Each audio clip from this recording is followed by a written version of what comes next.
Good afternoon, and welcome to today's New York City Council hearing for the Committee on Public Housing.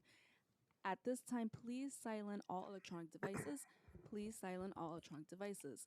No one may approach the dais at any time during this hearing. Thank you. Chair, we are ready to begin. I'm calling this meeting to order. Good morning, everyone, and welcome to this hearing of the Committee of Public Housing for the New York City Council. I am Councilmember Chris Banks, Chair of the committee, and I'm glad to be joined by my colleagues, Councilman Osei. Today, we will hold an oversight hearing on the administration of Section 8 and the Emergency Housing Voucher Program. It is no secret that New Yorkers face an affordable housing crisis, and far too many people are facing down the prospects of having to live without a stable roof over their heads, threatening their livelihoods and future prospects and holistic well-being. Indeed, having a place to call home has been consistently linked to several benefits, including improved health outcomes, increased educational attainment, and improved economic standing. Public housing and publicly subsidized housing in New York City has historically been one of the primary means to help secure residents for those in need, giving them some valuable stability, which allows them to improve their lives. Some of the ways this has manifested are the Section 8 program and emergency housing vouchers, which provide rental assistance so that people can afford to stay housed. However, public housing assistance is under an increasing threat. This is not to imply that public housing was safe before. I'm sure most of us here are well acquainted with the funding issues Nycc has faced and continues to face. But recent federal budget proposals and conversations are signaling a unprecedented level of desire to cut public housing funding over the coming years. And this is particularly worrisome for our city, which has over 100,000 households relying on federally funded housing vouchers. We must be prepared for circumstances in which we are forced to reckon with a drastically reduced and even completely eliminated federal funding environment for public housing assistance. To this point, we must also acknowledge the present circumstances wherein a worrying number of folks with vouchers are unsuccessful in finding a home. As I am sure my colleagues can attest, a constant issue raised by our constituents is navigating the housing voucher programs and finding a place that accepts their voucher. In fact, it was found just 53% of Nycc voucher recipients were able to use their voucher to lease a home in 2022. 13% decrease from 2018, while those who were able to successfully use their voucher had to typically search for 171 days. The number of people unable to find a home, as well as the length of time it takes for individuals to finally find a home, are both factors that must be improved. This is especially persistent when understanding Nycc's desire to increasingly rely on the vouchers from Section 8 program, given the dire prospects of Section 9 funding. I would like for this hearing to be a timely discussion on how Nycc is preparing for the uncertain future we currently see with Section 8, as well as what Nycc is doing to improve its administration of the voucher program so that more New Yorkers who currently have vouchers can successfully find homes sooner rather than later. I would like to thank my staff, Michael Lambert, Kyle, all of the Public Housing Committee staff, Jose, Charles, Jack, Reese, James, Sierra, and all those who made this hearing possible today. Now we'll go forward with swearing in the administration. Good afternoon. If you could raise your right hand, please. Do you affirm to tell the truth, the whole truth, and nothing but the truth before this committee and to respond honestly to council member questions? Do. And then whenever you're ready, you can begin and just state your name and title for the record, please. I'm Lakeisha Miller, Executive Vice President for Lease Housing. And Brian Honan, Executive Vice President for Intergovernmental Relations. Chair Chris Banks, members of the Committee on Public Housing, other distinguished members of the City Council, Nycc residents, community advocates, and members of the public. Good afternoon. I am Lakeisha Miller, Nycc's Executive Vice President of Lease Housing. You can't hear? Oh, okay. I am pleased to be joined by Brian Honan, Executive Vice President of Intergovernmental Affairs, and other members of the Nycc team. Thank you for this opportunity to discuss the authority's Section 8 program, including our administration of emergency housing vouchers. For half a century, Nycc has helped low-income New Yorkers rent housing in the private market thanks to the Federal Housing Choice Voucher Program, also known as Section 8. Yeah. Stop 1 minute. We just want to make sure the mic is on. Because Yes, it's, I have it right.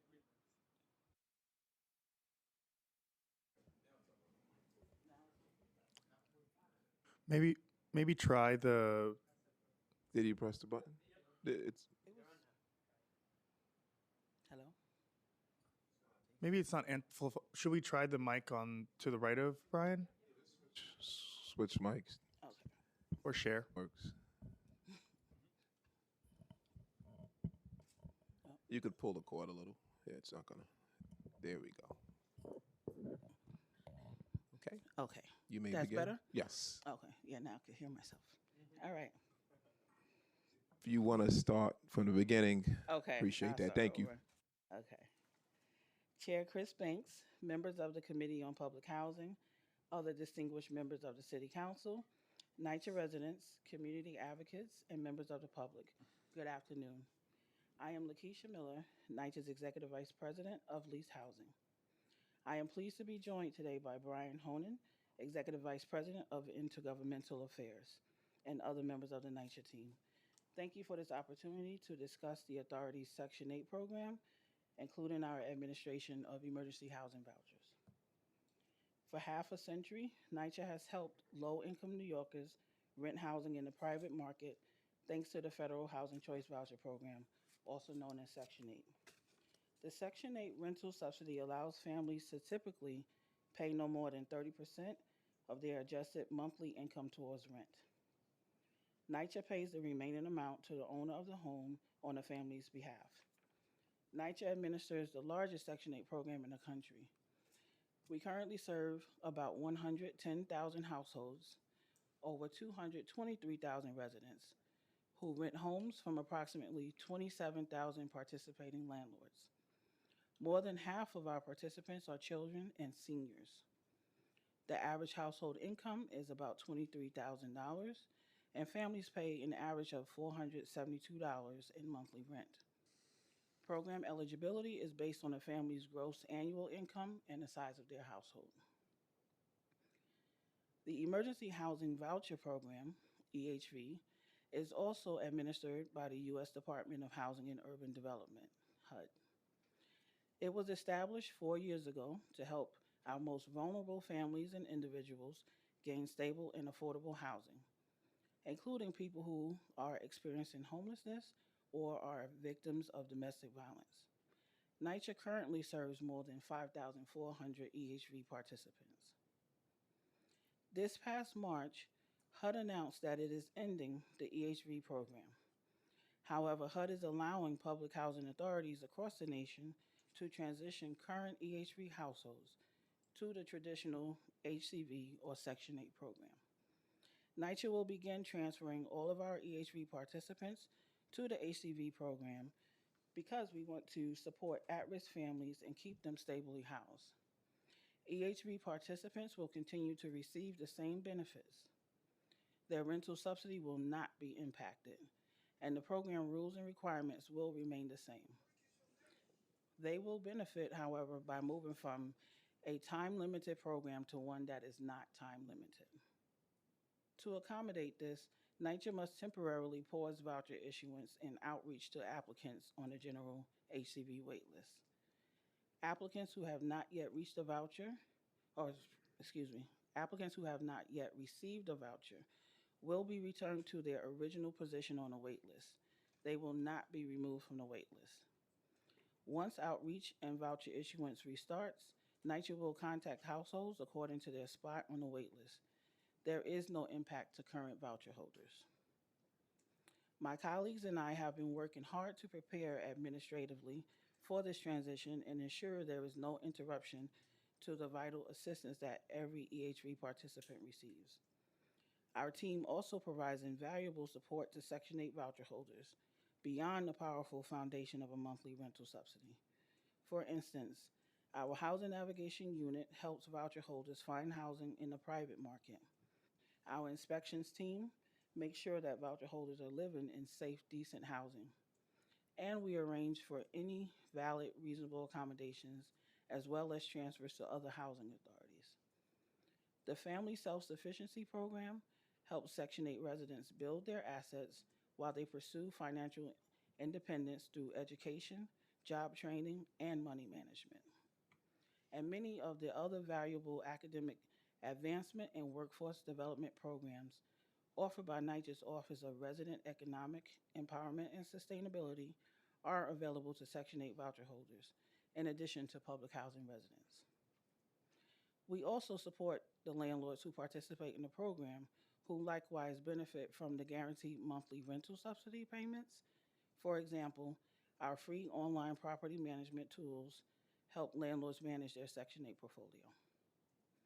As we have reported in previous council hearings, we continue to monitor the news coming out of Washington and will continue to adapt to the fiscal realities. No matter what happens, our top priority is providing decent, affordable housing to the families we serve, and we remain steadfast in pursuit of our mission. NYCC's work, including its administration of Section 8 vouchers, is a critical lifeline for so many New Yorkers. We appreciate the Council's support as we continue to navigate the challenges and the changes, and we look forward to continuing our vital work together. Thank you. We are happy to answer any questions you may have. Thank you for your opening statement. We've also been joined by another colleague of mine, Councilmember Sanchez. All right, we will begin, and we'll go, I guess, straight into our line of questions. I think you've actually answered this particular question, but I'll just ask it again. How many residents are currently served by NYCC's Section 8 program, and what is the breakdown between tenant-based vouchers and the project-based vouchers? Yes, thank you for that question, Council Member. So NYCC's program currently provides rental assistance to 110,000 families. There are 80,595 tenant-based vouchers in use and 29,875 project-based vouchers in use. Okay. And are the emergency housing voucher holders included in those numbers? Yes. Okay. And are PAC developments included in these numbers as well? Yes. Okay. Does NYCC project that its Section 8 population will grow in the coming years? And how many Section 8 residents do NYCC expect to serve in the 2023, for example? So we do expect for the program to grow. The PACT program has a pipeline of 62,000 units that it will be converting from Section 9 to Section 8 under the project-based program. We also have the Preservation Trust, which will have a separate pipeline of 25,000 units. The 62,000 is projected? It's correct. And what's the current amount of units that have been converted? So we're about 27,000 right now. Okay. And we have close to 40,000, including that 27,000, close to 40,000 that were in engagement with residents. So the residents already know that they're candidates for the program and moving towards conversion. Okay. And when it comes to staffing, how many staff work on Nycc, the leased housing team? Our lease housing team has a head count of 520 personnel. We Can you have repeat that number again? 520 personnel is our authorized head count. We have 476 active personnel. So Okay. there are 44 vacancies that we are actively working to fill. Does NYCHA have plans to expand its lease housing team to meet the needs of the growing Section 8, Yes, as the program grows even with the annually, we vacancies? look at the staffing to make sure it's sufficient. NYCHA's fiscal year 26 draft annual plan requested that HUD approval to convert a subset of FHA homes to project-based Section 8 through PAC. How does that plan impact NYCHA's projection about the Section 8 population and the demand for the staffing needs? Sure. So the FHA homes, these are homes that are individual homes that nature inherited mostly in the 1970s. They are largely in Southeast Queens, Rockaway area, and we even have a few in Brooklyn. We have been, well, most of these homes already have been converted, not necessarily to Section 8, with their home ownership opportunities. So we partner with groups like for Humanities to renovate these homes, and then our first preference is to sell it to the occupied family who's Right. there. But if that can't work, we look to sell it to for below market rent to people who are income qualified. Other NYCHA residents Nature given the residents also get opportunity? preference. Yes, Okay. exactly. So, and we have about 100 more of these homes left, and our hope is to eventually, and very soon, announce a plan to make all of these homes available. Okay. So. Does NYCHA coordinate with HPD or other agencies and administering the Section 8 program? Now, Section 8, HPD has their own program. Right. It's, so we have 3 programs here in New York State. We have, in New York City, excuse me. We have NYCC's program, we have HPD's program, and we have HCR's program as well. We speak to them regularly. Nycc speaks to the head of their programs very frequently, but they are separate programs, and they're used differently too. Okay.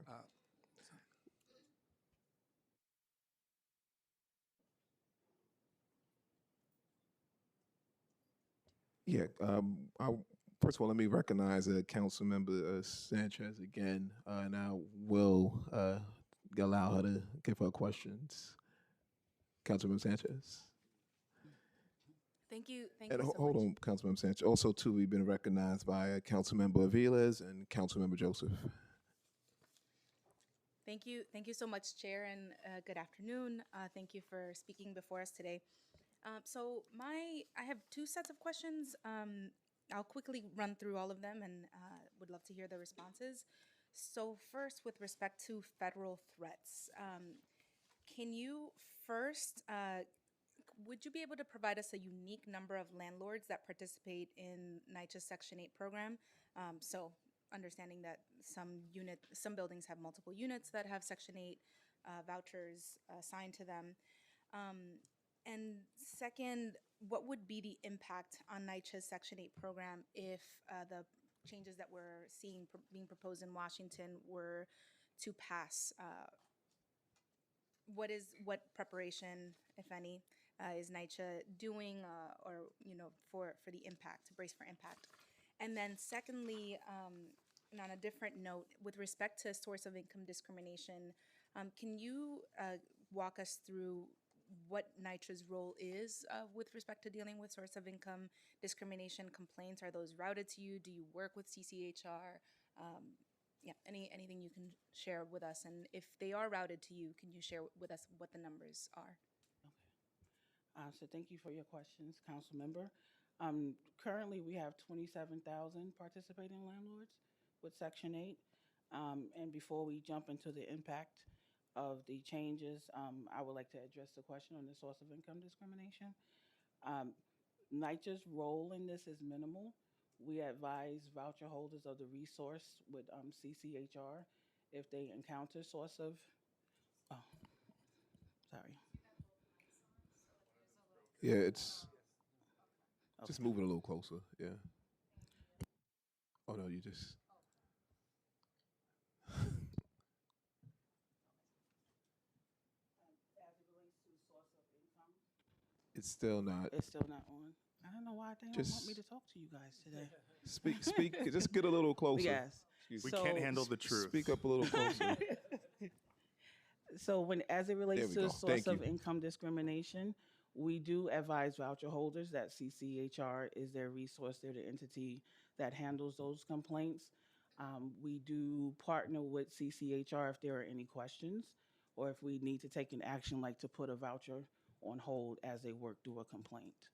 Um, Do I, you- Sorry, just a quick follow-up on that. Do you mhm. log the number complaints that come in with respect to source of income complaints? No, because the complaints aren't made directly to NYCCR, they're made to CCHR. Never? No voucher holders come to you and say, I was turned away? Very rarely, like anecdotally, you'll hear those complaints, but we defer to CCHR as the entity who actually takes action on those. Okay, so you are not recording when that does come your way, you're not recording that information? Okay. That seems like a problem. That seems like something that you would want to know to be able to, better direct resources and try to address the issue as an agency. Okay, can you go on to the federal threats question? Yes. So we have over 27,000 landlords in our program. It's the largest program in the country. On this section, there are so many threats on the federal level in terms of housing. But on the Section 8 side, if you look at the House and what the Senate is proposing, the House keeps funding flat on tenant-based vouchers, and the Senate proposes a 6% increase.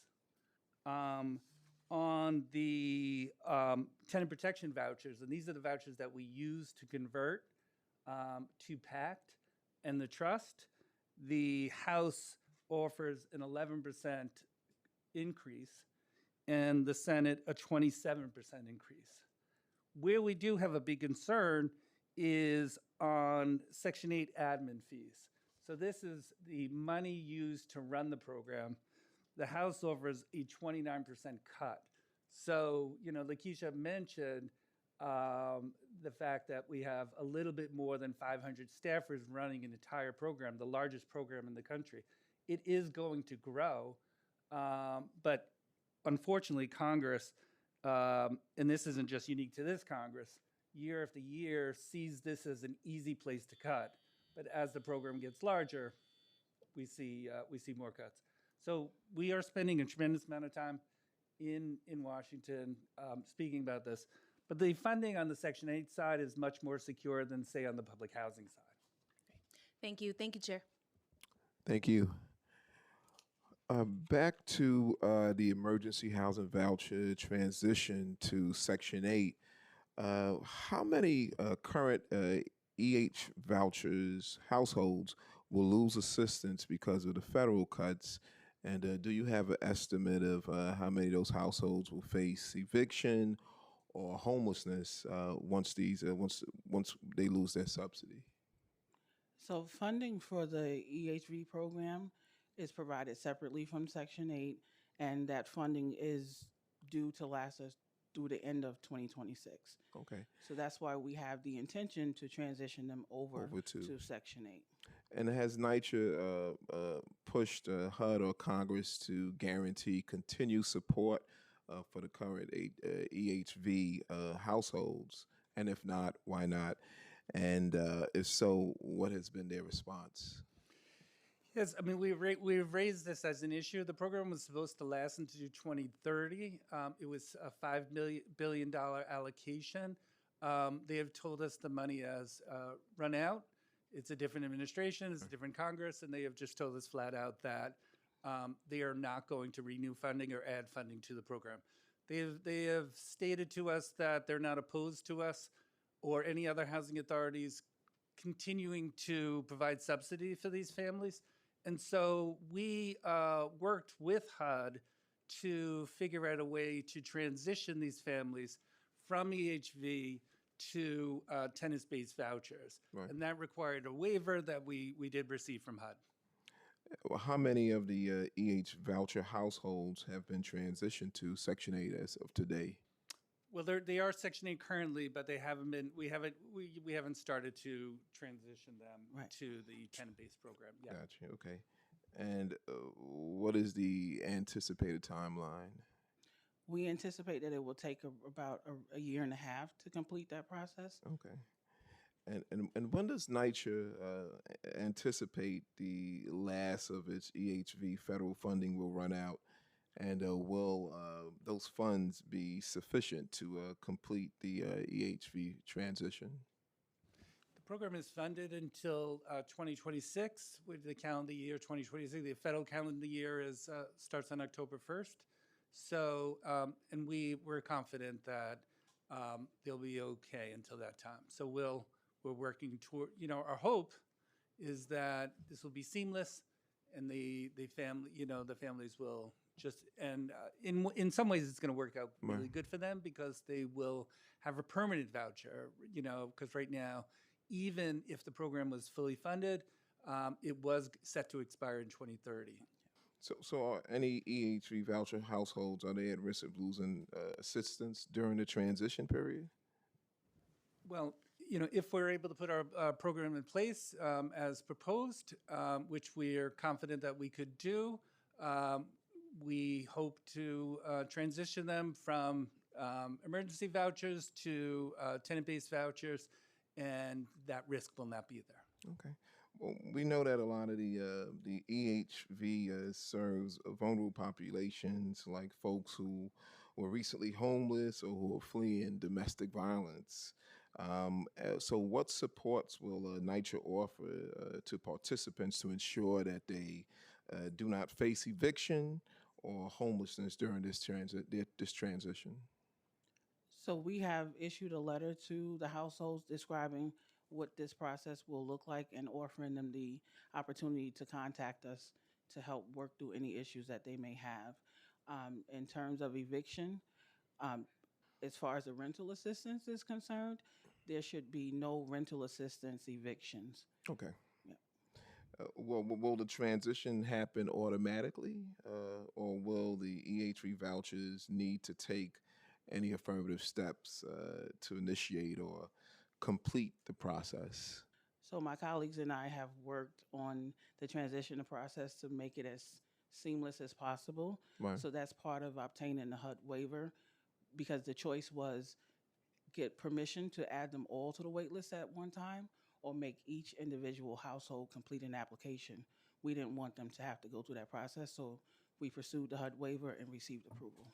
And when it comes to the outreach or guidance, has NYCC provided to inform the EHV participants about the federal cuts? What has been the outreach to inform them of these cuts and the transition process? Sure. Our CEO has sent out multiple emails to residents informing them of proposals from the federal government. In the spring, the president released his what they called skinny budget. She did a communication to residents. And then later on, when both houses released their budgets, she did an updated version of that. We also held meetings with advocates to let them know what's going on, and we also did two open, Zoom calls for elected officials and staff already. So we're trying to be a leader here, and in real time, let people know what's going on and the threats from Washington. And you have dedicated staff members handling the transition. transition. Yes. Yeah, Yes. to the, okay. Does NYCC anticipate needing to hire additional staff to handle the transition? And if so, how many? No, we since we suspended the issuance of vouchers from the Section 8 wait list, we will utilize that same staff to assist in the transition. So it's enough staff? Yes. Okay. I mean, we would always welcome more, but Well, of it's course, suitable for this- now. Yes. Why did NYCC pause in the issuance of the 200,000 households on the Section 8 wait list? And when does NYCC expect to resume issuing vouchers to applicants on the wait list? So it's purely a funding decision. You have to be able to support vouchers on the street as well as transition in the EHV households. At this time, we cannot do both. So we needed to pause issuing the vouchers to the wait list. We anticipate that it will take about a year and a half to complete that transition because it is our goal to continue to serve the needy people of New York. So we're looking forward to getting back to issuing vouchers. And what is the outreach going to look like to those folks who are now being pushed back? We will issue written notification and make phone calls to get them when we're ready to go back to issuing vouchers. We will reach out to them. How will the transition impact funding for existing Section 8 voucher holders and applicants on the wait list? There's no impact to current voucher holders. So they'll remain on the wait list? Well, current voucher holders, we are currently paying for their assistance. Okay. For the people on the wait list, that's why we had to put them back on the wait list. And HPD also administers some of the Section 8 vouchers and the EHV vouchers. Has NYCC coordinated with HPD in regard to this transition? So, like Ryan said earlier, EHV or HPD has their own program.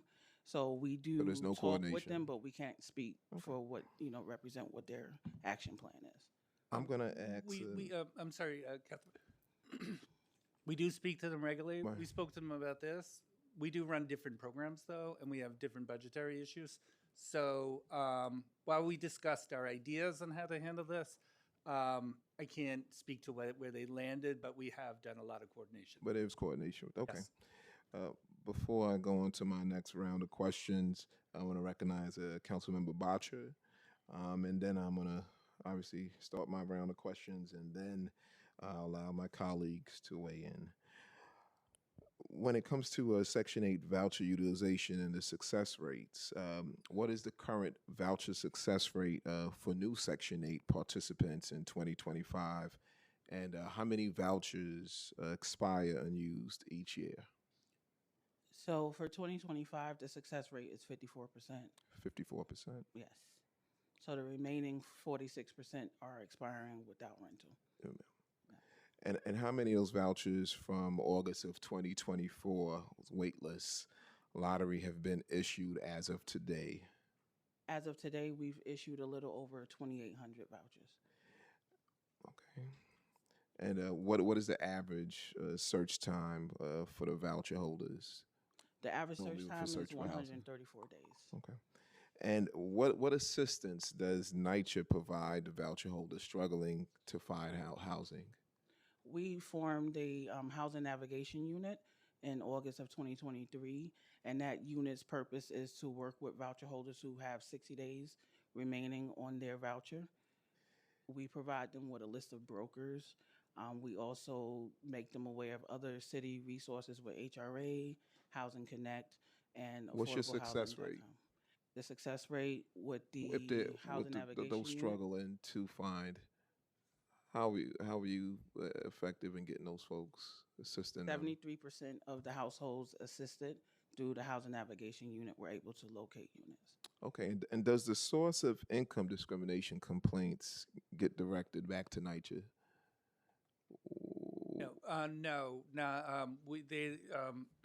Even though we are in contact with them, ultimately we don't know how many come in a year.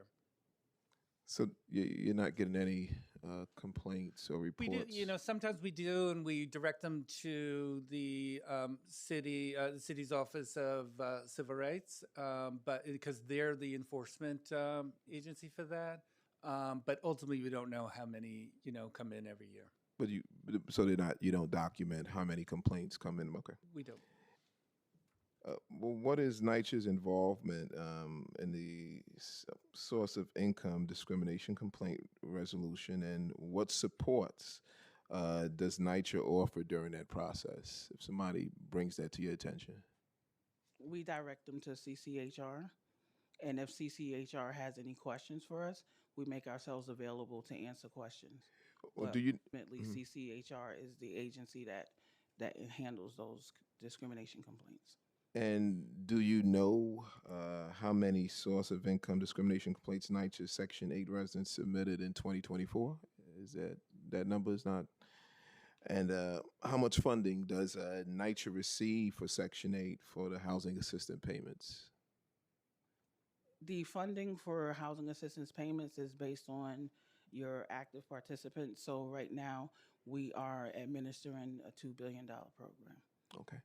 I'm now going to move to Councilmember Chiosei, who has some questions. Thank you. Thank you so much, Chair. Good afternoon to both of you. I think we're all well aware of how essential this program is to the people of New York, especially when it comes to the issue of houselessness, homelessness. This is a program that keeps people in their homes. And as I've heard from both of you, there is a budget deficit right now from the federal government. Is that correct? No, so there is a certain program, emergency housing voucher program, that was created during COVID. Sure. That was aimed at families who are homeless, individuals who are homeless, domestic violence victims, people who are human trafficked. Really the most vulnerable folks. And we were able to lease up to 5,500 of these individuals and families. It was tremendously successful. But the program was supposed to last into 2030. It is now going to be cut off next year. So, so what we're going to do. And that's because of the current federal government, correct? That's correct. That's and correct. Brian, I think you said in a previous answer that Nycc has been lobbying or speaking to Congress about making sure that this program will continue to be funded, right? That's right. I guess where my concern lies in terms of us using the tools in our toolbox to make sure that we secure this much needed funding is that there is an advocate, within the city who, is the mayor of New York. I think it's widely well aware that this mayor has a warm relationship with our president, right? Have you been aware of any conversation or advocacy that has stemmed from, the principal of City Hall and advocating for this much needed funding that will house New Yorkers in need? So when we are in Washington, we are often joined by the mayor's staff in Washington, and they advocate with us as well. But conversations higher than that level, I am not aware of. Sure. I think, and I appreciate the work that both of you do, right? And sometimes it feels, and especially during this current political climate, dealing with this federal government that at times can be very hostile, that we could go back and forth, right, about, the funding that is needed and, what you're not doing because of the funding that is lacking. But it's really difficult when we have an individual who's in power that can leverage that power to secure this much needed funding. So I know that there's a lot that you cannot do within your current roles. But if there's ever a moment that you can leverage your voice and letting this mayor know how essential this program is needed and how speaking to this current president that he's apparently close with, if he can understand the importance of this program through you two who are essential and making sure that families within New York City are housed, we would all benefit greatly from your advice and consent and pushing for that to become a reality. So that's all I wanted to say today. I do have a bunch of questions in terms of maybe we can turn phones off in terms of vacancies and things of that nature. But I really want to make sure that we are using the tools to secure that funding, for this program. No, I appreciate that, council member, and believe me, Lakeisha and I are never shy about advocating for families to live in both Section 8 and Section 9, so we appreciate that. All right. Thank you, Chair. Thank you. We've been joined by Councilmember Mealy, and we'll allow Councilmember Joseph to ask questions. Thank you, Chair. I just had a few questions around. Do you have the current data on the demand for Section 8 and emergency housing vouchers in New York City? Our Nycc program, we currently serve 5,400 households. How many? 5,400? Yes. Thank you. And what is the process for identifying and correcting inefficiencies in the voucher issuance and renewal process? I want to make sure I'm understanding your question. Have there been problems, and how are you correcting them in issuing the vouchers and renewing them? So if a voucher holder comes to us with a discrepancy in the voucher that was issued, we work through the issue and correct anything that needs to be corrected. In terms of renewing the vouchers, do you mean their annual recertification process? Yes. Yes. So we have an obligation to recertify all households annually. So we do an outreach process that starts 5 months ahead of the effective date, and the family has to respond. And we calculate the income based on what is reported to us and what information is available in the HUD database. And if that Councilmember, person misses that could- window, what happens? Oh, I'm sorry. Councilman, could I just add before? Absolutely. So for this particular program, it was hard to lease up. It really was. Right. It was a new program, and it really targeted a very specific population. As I mentioned earlier, it was like families experiencing homelessness, people with domestic violence victims, and we really put a lot of effort into making sure that people understood the program, and the housing navigation unit that we talked about was born out of this program because we knew that people needed additional help in finding apartments. So here's a voucher, good luck, just Right. wasn't working. So and the success rate that we're seeing with the housing navigation program, really is showing to be great. It wasn't unique to Nycc too, though. I attend and speak to housing authorities throughout the country, and they really did have challenges. But not just like our regular Section 8 program, our emergency housing voucher program is the largest in the country as well. Thank you, Hal. Thank you so much. What steps are being taken to improve data transparency, make key performance metrics such as voucher success rates, processing time, and landlord participation publicly available? Is that information publicly available? There is a HUD dashboard Mm-hmm. that would the information that we report to HUD is made available to the public, and it covers everything from annual recertifications to voucher utilization, budget utilization. Thank you for that. Voucher holders often report facing discrimination or resistance from landlords, particularly because when payments are delayed or administrative process is perceived as burdensome. What feedback have you received from landlords on this issue, and how is the agency responding? So we hold periodic webinars where we have an engagement with the landlords where they give us feedback about our administration of the program. We have taken steps such as creating what we call the owner extranet that gives them full access 24 hours a day to be able to administer their vouchers that they have with the program. Whenever requests are made to us to add more features, we do work with our IT team to make those releases available. Councilmember, if I could add, the reason we have so many landlords participating in a program, over 27,000, is the stability and the reliability of payment, right? So landlords know that they're going to get their subsidy on the 1st or the 2nd of every month. That is guaranteed. We did have a blip earlier in the year when the federal government issued a memo that they weren't going to issue payments But that was a few days, and I think we handled that as fast as we possibly could. But that was an anomaly compared to what is normal. It is literally money in the bank.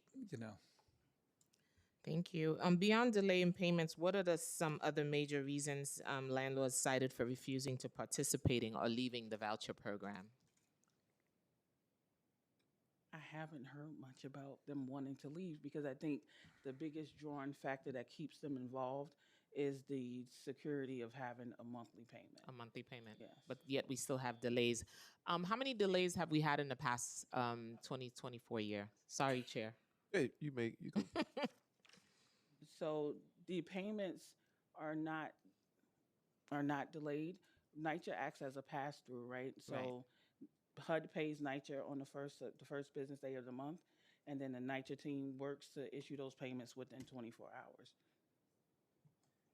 Some landlords may face delays, but those would cause, right? So each apartment has to go through an inspection every year, and HUD expects the apartments to be up to code, to be have issues.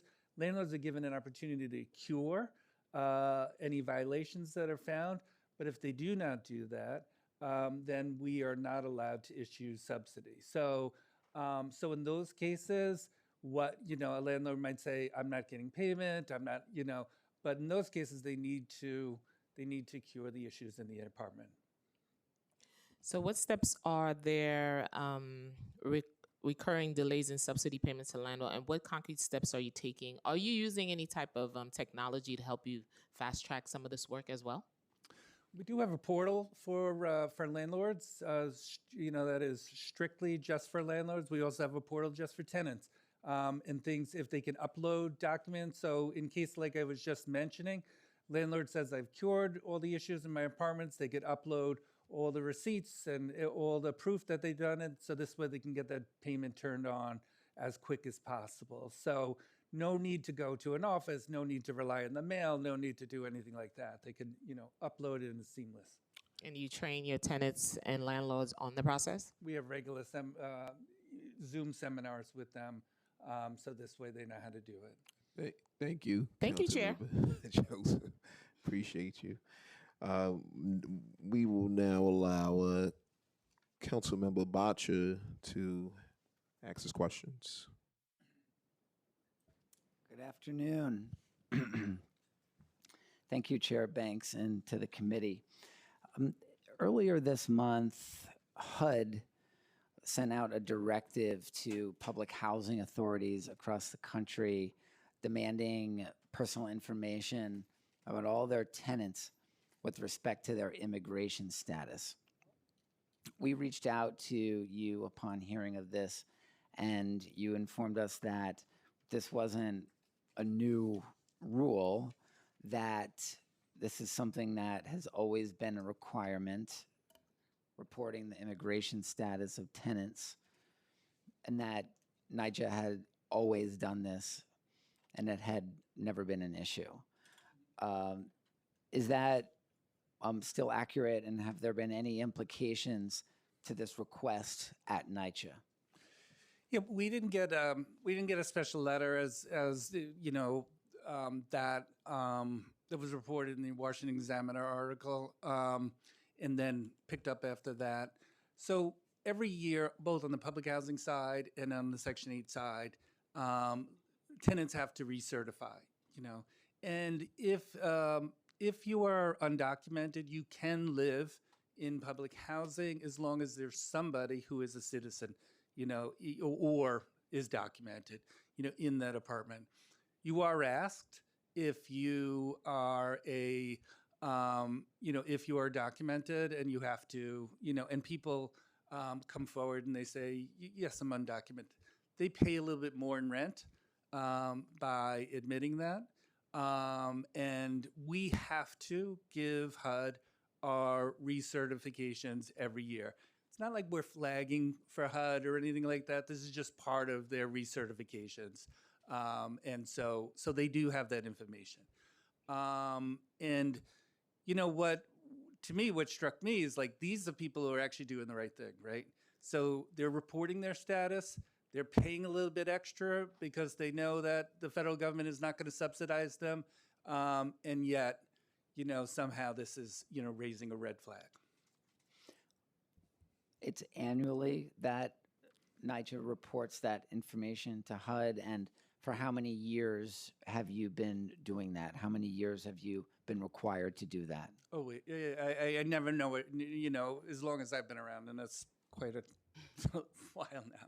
Right. Yes. And this directive came out in late August, early September. When has that information last been transmitted to HUD? So recertifications are done quarterly, for different populations, and when they're, completed, we transmit them to HUD. So it's, we're always going back and forth, giving the recertifications to HUD. So, but it's nothing, like, I just want to be clear, we're not like giving them like a separate file, here are all the folks who are undocumented. They're just getting, they're getting the recertifications that include this information. Yeah, help me understand what that data looks like. It's essentially a list of every apartment with all the information related to their recertification, and within that, their immigration status is included. It's just one of many different questions on there. I mean, if you look at your recertification, I guess it's the housing equivalent of your tax return, right? So it includes your income, it includes exemptions, it includes a number of things, including your status in the country, and it's a federal, it's a federal requirement. Yeah, I'm concerned about it. I know that it's always been a requirement, apparently, and it's something that's always been done.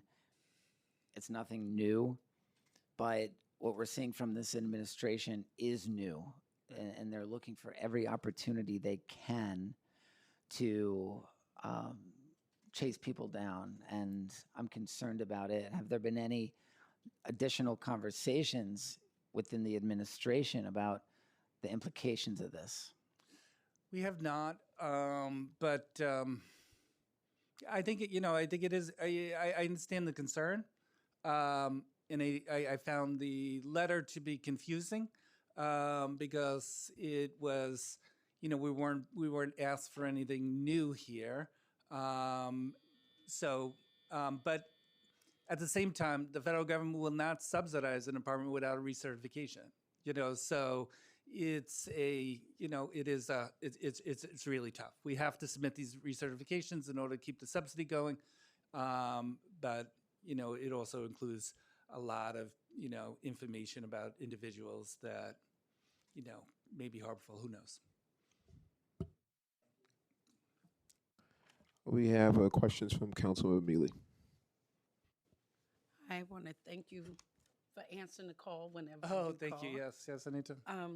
I just want to know, I don't know if this question was answered. What would be the impact on NYCC Section 8 program if the proposed budget by the president is passed?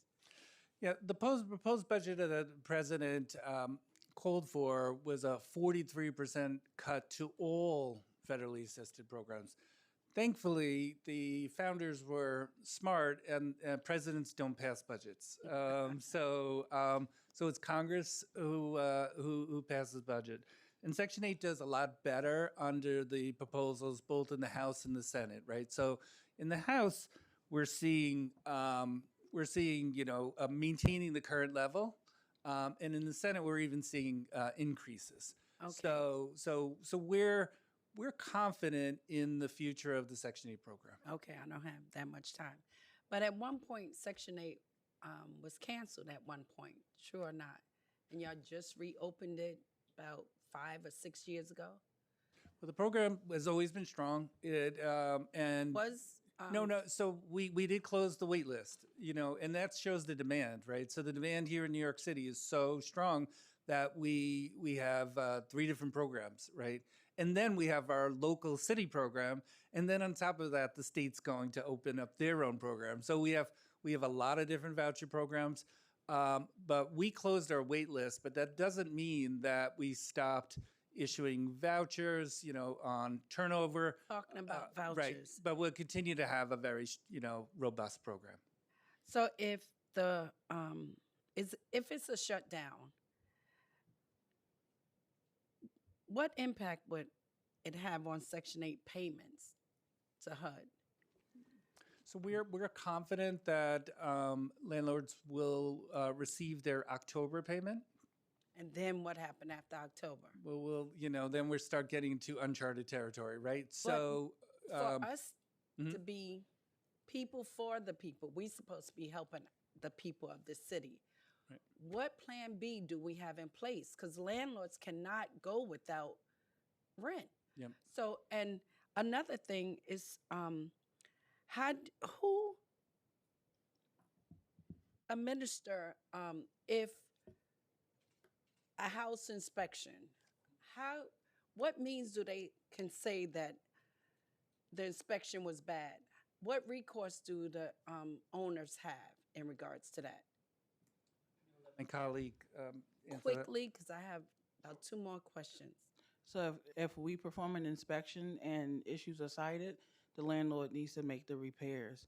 If the If landlord, it's no repairs need to be done, I had someone, brand new apartment, and you said it wasn't, they didn't pass the inspection. Then they said it was the electrical, brand new electrical box. Thank God they had a certified contractor. So what recourse do they have? But in the meantime, they did not get paid for like 6 months working this out. What recourse do our landlords have in regards to fighting City Hall? so or I can fighting I can NYCC? speak generally. Please. If there is a dispute about the inspection, we do have a quality control inspection where another staff member will go out and meet with the landlord and inspect the unit. But I would like to hear the particulars on the case you're talking about. And how soon do you get the check back to the landlords? How If they soon do we get a find check back? everything is correct, red tape, what's the medium time? For after an After inspection, inspection, now they could get their money. Couple of months or 1 month? What's It the can- time frame? it could take 30 to 60 days. We issue payment once a month, so it may seem like it's taking longer, but as soon as the issue is resolved within that 30 to 60 days, they will get payment in the next payment cycle. So if they do not, what recourse? In between this time, landlords' light bill, gas bill, insurance payments still have to be done. What are we doing in regards to that? Trying to get it back to them quick as possible. Again, we will perform a quality control inspection and try to mitigate the issue as soon as possible. All right, back to Mr. Holman. If the shutdown happened, only 1 month's rent they can get. Right now, that's what we've been told. HUD, you could issue guidance, as we go on, but really it is all about what the length is of the shutdown. We are dependent on the federal government for this program. We do not, this is, as Nycc was saying earlier, we are a pass-through. The money comes from the federal government, goes out to the landlords. We cannot subsidize this program on our own.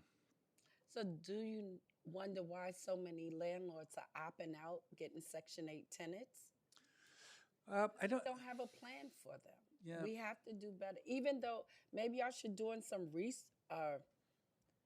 have a resource money put aside or something that we could help landlords. We all have to live here, and if more landlords lose their buildings, the more tenants we're going to have to start finding where we could place them. And Nycc is not opening up that often. No. The apartments. We do have a small amount of reserves, but HUD is also really discouraging housing authorities for keeping too much reserves. In fact, housing authorities that did have more reserves than they thought was necessary, they sweep that money up. But I would think, being like good stewards and putting money away for reserves, some housing authorities were punished for that. What is this new program? Nice Buyer? Inspire. standard? Inspire. Inspire? Yes. Just in. Inspire. Yes. Okay. Yep. Inspire. What is that program? So, as you are familiar, for as long as I can remember, there has been a housing quality standard that landlords are expected to adhere to in order to keep their apartments, up to code and making sure that everything works. Inspire is a new system that's very similar. Implement it yet? It is implemented on the public housing side, not on the Section 8 side. It will be in the fall, correct? No, HUD actually last month HUD pushed the implementation date to February 2027. 27? Yes. Okay. Thank you. I gotta ask one. Can I talk off topic? Councilmember Mealy, you can. Off topic. Well, Oh, if next we'll go around. if you want to, yeah. All right. Let's move on to technology and recertification issues. That's been a lot of complaints about that. In 2021 and 2022, at least 10,500 Section 8 voucher holders received an erroneous termination notice due to a glitch in Nycc's paperwork processing system. What steps did Nycc take to correct the error? So we did work through the discrepancies with our IT team. Right. There was some, without getting into the weeds, some logic misfiring. So since that time, we have corrected the issue. You said, repeat what you just said. Logic. Logic. So IT logic, everything is matched up to the household.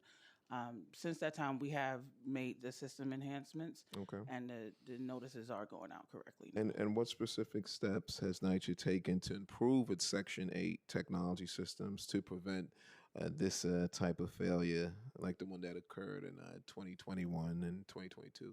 We are closely monitoring as the notices are going out. We do sample the notices. Okay. Yeah. And the default option for the Section 8 recertification, which is online, is that correct? Yes. Okay. Why is this? Why is that a default option? That is the best way to Right. complete it and get an up-to-date status and confirmation that your information has been received. When you're doing things via the mail, now you have to wait for the post office to pick up and deliver, and then it has to go through a scanning process. So we have made the portal easy to access 24 hours a day, and for your uploads, you can take a picture with your camera phone Okay. and upload it. So we've made it as easy as possible. And is the option via submission for physical form still available? Yes. Okay. And is there an option to recertify in person with assistance from Nycc staff? So if a person wants to do their recertification in person, they can make an appointment at one of the in-person centers, Okay. and there are kiosk machines set up for them That to they do can- that. Yes. And how does Nycc assist residents who might have difficulty navigating or accessing the online recertification process? Again, they can make an appointment to go to one So of it the would be centers. to make an Yes, appointment. and our staff do a lot of outreach to households. So for like seniors, if they're not able to complete the process on their own, Right. we can actually do it over the phone. And under what circumstances might a Section 8 voucher holder have their voucher terminated or not renewed? There's a wide range of issues. It could be not responding timely to their annual Okay. recertification, not allowing access to their unit for inspection. It could be not utilizing their residence as the sole place of residence where Right. we pay subsidy, having unauthorized occupants. It's a long list. And what type of notification? Is it detailed specifically the reasons why the voucher is being terminated or not renewed? Yes, so we adhere to the Williams consent decree Okay. that requires 3 notices to go out to the household, and it tells them exactly why they're being terminated. And can they appeal that decision? Is there a recourse? The Yes. residents. And under what circumstance might a PAC or residence rent increase? It more than likely is associated with the annual recertification process. Those are project-based vouchers, Right. so those households generally tend to pay 30% of their income towards rent. Well, we've been hearing of a spike of complaints from residents in a lot of the RAD PAC converted developments where there's been a increase to rent and where there has been no income change. I know you're probably going to say, Please give share, to share the cases, but we're seeing that, throughout. I know specifically in the four developments that have been converted in my district, residents are constantly saying either that or they don't qualify for the voucher or the Section 8 voucher. So that's something obviously that it's, to me that is of concern, and can be a form of displacement for these residents who are not who are first of all not qualifying for the Section 8 voucher, and then where there's circumstances where their rent is being increased. This is this Nycc is supposed to be the OG affordable housing, but it seems like residents are constantly grappling with this increase, especially when the development has been converted or. Yeah, Councilman, we are the OG of affordable housing. I just want to make that clear. But We need to keep that status. yes, but it seems like it's. But no. So if you are a resident in a development that is converting, you will automatically grandfathered, then you get the voucher. But what we are finding in a lot of PAC developments is there is a lot of management that needs to happen in that household. So we do recertifications for people. Sometimes people have been a few years behind in their recertification, and yes, they might say, like, my income hasn't changed, but the last record maybe we had of your household income was 2 or 3 and sometimes 4 years ago. So maybe it feels like my income didn't change, but it's different than it was 4 years ago. Also too, we are able to add people to the household impact. So we tell people, come forward, we can add you to the lease. And remember, it's household income, so not individual. So Wait, you said add them to the lease. That's correct. Right, to add them to the composition. That's right. So is that also available for head of households? Yes. So say I'm the head of household, right? And and my relative has been living in the apartment for a while, but I never added them to the household composition. Right. Through PACT and through public housing, but PACT, we really encourage it because we want to make sure that their housing is protected. You can come forward and say, and no questions would be asked on how long they were living there before, and we can add them to the lease. Okay, Brian, but that's not happening on the ground.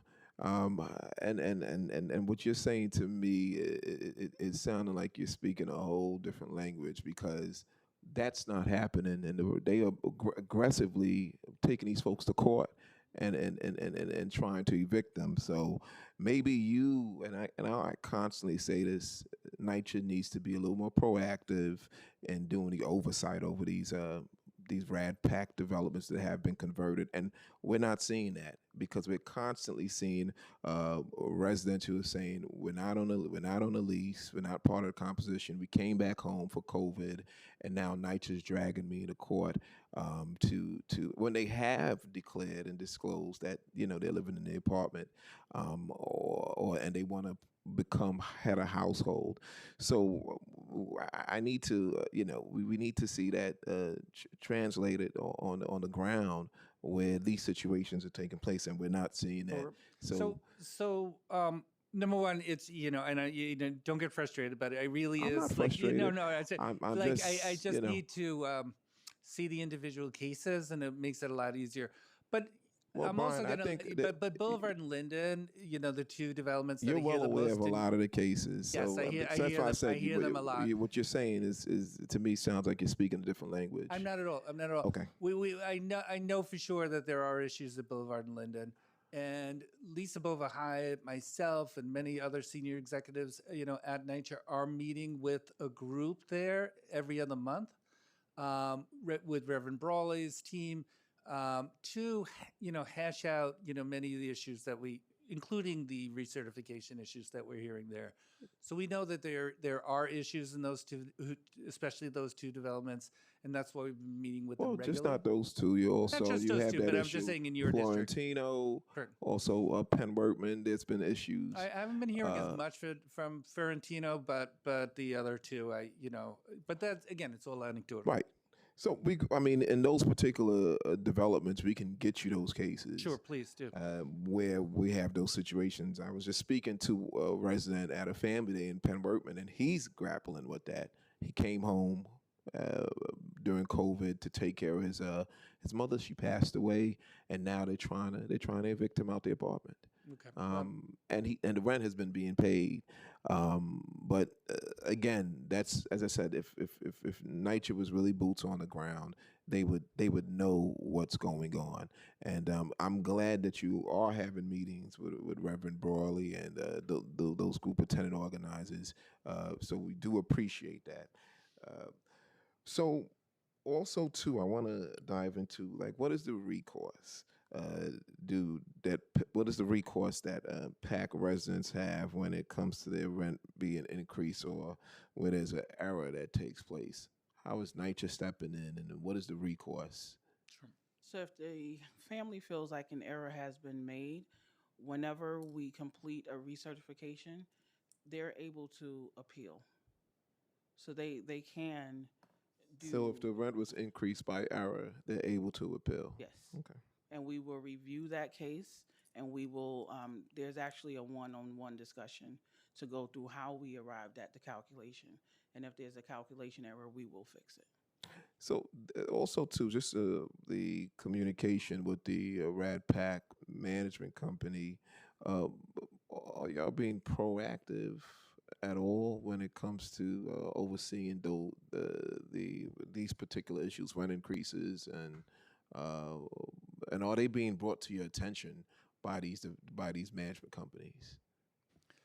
So on issues like rent increases and things like that, and then recertifications, it is not the management companies that determine that. That comes to Nycc staff.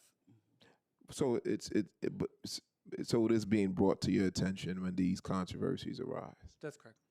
So do you have an accurate number or count of how many of these cases have come about? We can get that to you. I don't think we didn't bring it with us today. And particularly in Linden houses and Boulevard houses, Okay. since it seemed like it's constantly happening there. Now, when it comes to customer contact, the customer contact center and communications with Section 8 residents, what is the current average wait time at the CCC, and what is Nycc's target wait time? At the customer contact center, the current average wait time is 17 minutes and 31 seconds. And how many staff members currently work at the CCC, and how many additional staff are needed to meet the demand? So Nycc's customer contact center has 64 staff. Okay.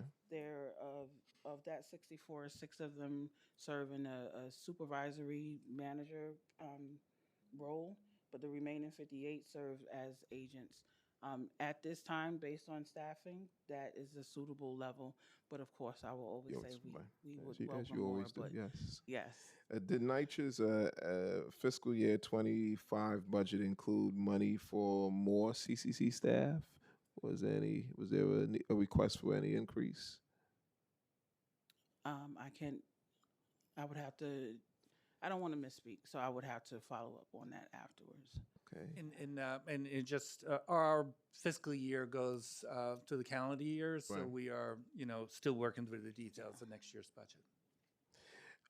Okay, and when it comes to the walk-in centers, Why are the so-called walk-in centers they still operate only by appointment only, and will that change? Well, if you noticed, we didn't call them walk-in centers, so we did call them our offices. Uh, but uh, but yeah, this was something that we did change during COVID, and we did notice though too that it does run a lot more efficiently if you do make an appointment. There are less, and folks go there. They know they're going to speak to somebody. They know they can definitely plan their day a lot better. But just showing up, oftentimes we'd have people waiting for hours and hours, and sometimes not even getting heard at all. So we just, for efficiency's sake, we really, So do you plan on ever going back to? there is no plans right now Okay. to go back to just walking in. At our hearing back in February 1st, back in February, I asked whether Nycc would consider renaming the walk-in centers to obviously avoid confusion, and since they since they do not actually take walk-ins, and I think it was echoed by the audience, you said that you would consider it at that time. Has Nycc given thought to this issue since then?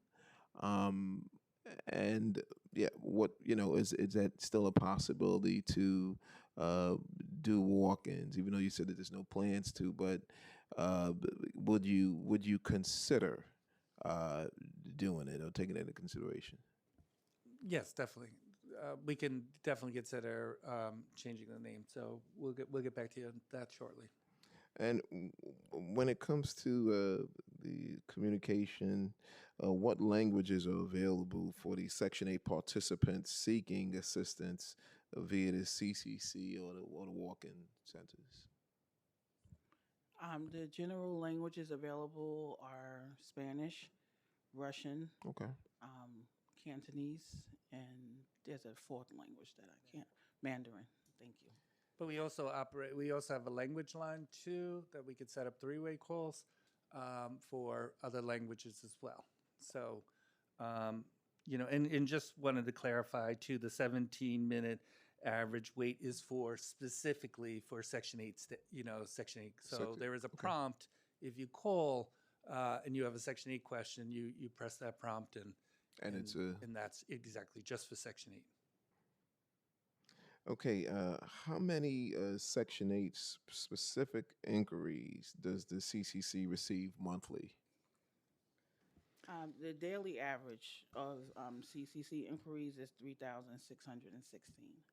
And are the walk-in centers staff trained to help residents with Section 8 specific Yes. issues? Okay. And as of now, there are only 2 walk-in centers for Nycc's entire population, over half a million residents. Are there plans to open up additional walk-in centers? Not at this time. We really do. We have a tenant portal, and we really are encouraging people to go there. But if they don't, they can call the CCC. And really, the offices are like a last resort. Okay. Now I'll, excuse me, Councilmember Mealy, and we're going to that second round. Councilmember Thank Mealy? you. It's very quick. Just off topic. How many Nycc playgrounds are being repurposed for parking lots? I don't know of any, but if you do, please, let me know. But I don't. Van Dyke too. It Right. was a parking lot, and y'all built a. Oh, we built a Nycc? building there. Yes. Yes.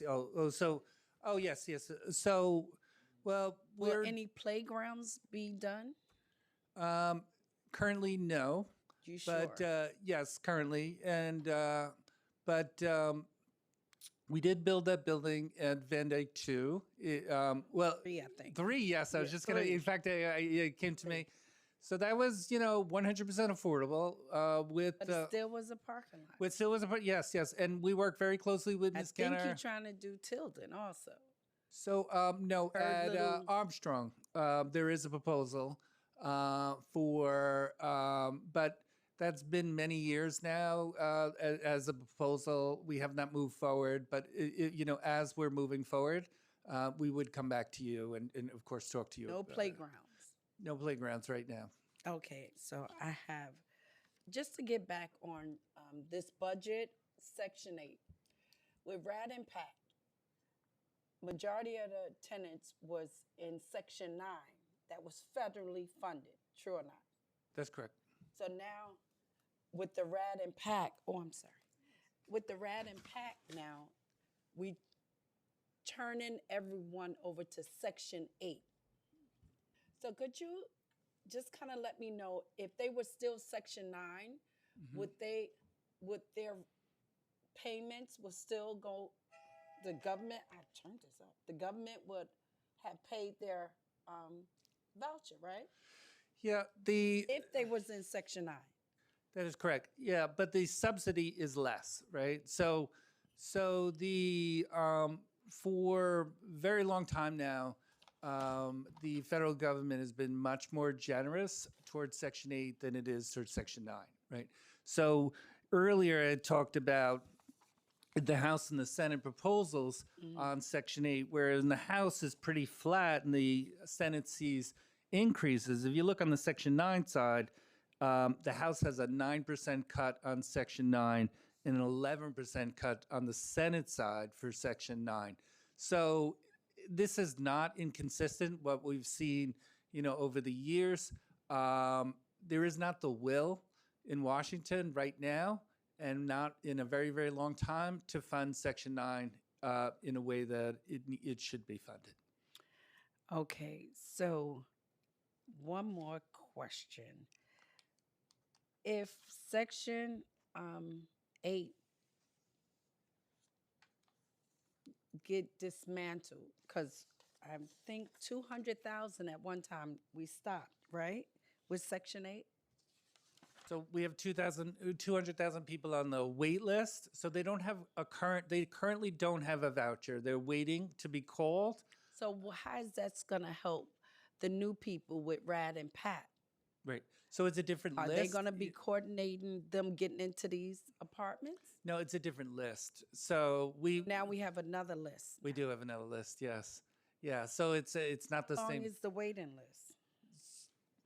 So the range for a packed apartment it ranges, right? It could be months up to years. We're talking about developments that are already occupied. So when they're converting, they're very close to 100% occupancy. So it's about that churn, the turnover of those apartments. So it could vary depending on bedroom size, depending on location. It varies. So now if anyone is, and one other question I have to ask. You saying if anyone, you are doing succession rights now with RAD and PAC or just Nycc? Both. Both. The succession rights exist on PACT, RAD, and also for Section 9. So who should I call in regards to that? You? For packed or Because rad? if people are coming saying, my parent, I was living there, and they don't have their name on the lease, you're saying they could have put their name on the lease and just paid the extra funding. So during conversion, yeah. So during conversion, right? Not after conversion's harder, right? But during conversion, we really encourage everyone to okay, now's your chance to come forward and put somebody who's been living there on the lease. They will have to go through a background check, all that other stuff, but it is an opportunity to do it, right? And that's the best time to do it. After that, you don't want to wait, right? A lot of people think if I add somebody to my household, maybe my rent will go up or something like that. Yeah. But what you are buying is security, right? So, because you don't want to wait till after the fact, right? You don't want to wait till your the head of household moves away or passes away or something like that, and then start to worry about it. That's kind of late. That's very late in the game. Anyone who is living in someone's house now, they can ask to be put on. They can ask. I'm not guaranteed that happens, but they can come forward and they can say, you know, as long as it's not creating an overcrowded situation, as long as they pass the background check. And just to add also, that individual cannot come forward. The head of household needs to come and ask to add them. That's right. So if the head of household says like, yeah, they've been staying here for a while, but I'm trying to get rid of them, you couldn't add. It has to be everybody has to be in agreement. Last one, if the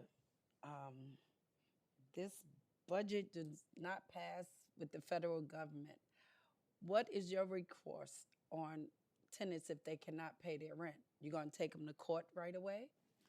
So Not their problem that $1 million our president is, Yep.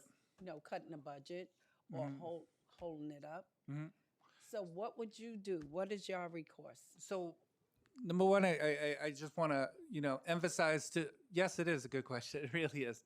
So I want to emphasize how important it is to make sure that tenants continue to pay their portion of the rent, especially on the Section 8 side, and even if the subsidy is not being paid, tenants just make sure that they're not doing anything that, you make sure that they're living up to their So responsibility. they could pay their portion and They need to you pay won't their send them portion. to court right That's away. correct. That's correct. Yep, they are How protected. long would y'all wait? 6 months? Right. So If we don't know what the future holds. we don't. We don't know if this will ever get, Mhm. rectified. But if it does not, how long would y'all wait before y'all start doing process? Or you gonna let people stay there as long as they paying their portion? That's my last question. So if the Section 8 portion is missing, No, if landlords if are they not paying their supposed Section to. 8 portion, No, They if the are tenant paying is it. if the tenant but is the paying their government is portion, not putting their money in the Section 8 vouchers. yes. So, So if a tenant is paying their portion of the rent, then there's no cause for eviction. Okay. Right now, a landlord is not supposed to take a tenant to court for the Section 8 portion because it is not their responsibility. As long as they are active on the program, it is not the tenant's responsibility.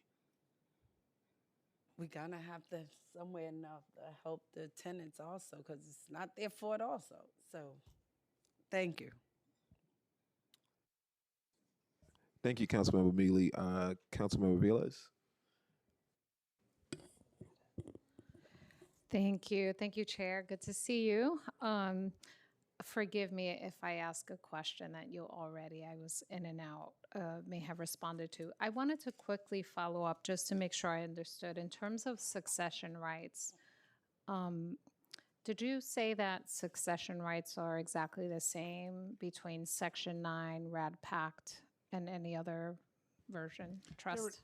No, I just said that they exist, but they're not exactly the same.